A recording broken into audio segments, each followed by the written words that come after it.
The best advice I've gotten as a writer for building character is this: figure out what your protagonist's biggest regret is. What are they most deeply ashamed of?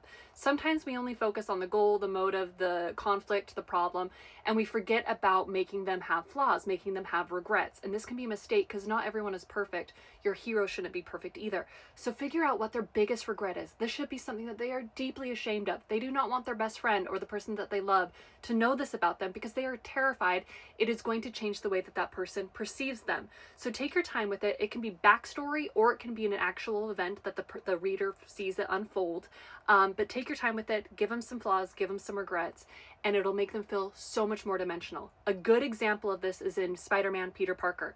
After Peter Parker wins the fight, he goes to get his money. The guy doesn't give him all the prize money. Peter Parker's leaving. The guy who didn't give him all his prize money ends up getting robbed. The robber is trying to escape. Peter Parker has a moment to step in, intervene, and stop the robber, but he doesn't. And in doing so is the result of the horrible thing that happens to Peter Parker's uncle. Now, this also becomes a motivating factor for Peter Parker, but more importantly than that, it is something that he regrets. It is something he is deeply ashamed of. He doesn't want anyone to know. And so then let's for a moment say this is a novel. So for the rest of the book, Peter Parker can hold on to this secret, this regret.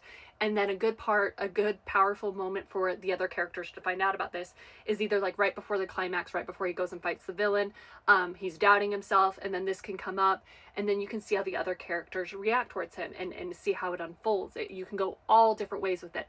Now, this regret should tie in to your motivating factor, your goals, and it should all kind of creatively tie in together.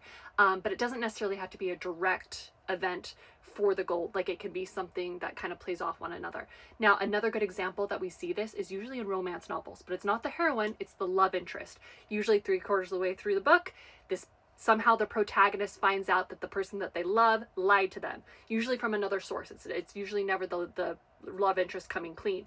And so then there's this big fight between them. Why didn't you tell me? And the love interest is like, that's who I was. It's not who I am now. I was afraid it would change the way that you saw me and that you wouldn't love me anymore. And then it's a fight that they either have to forgive and come over, or it stays a wedge in their relationship.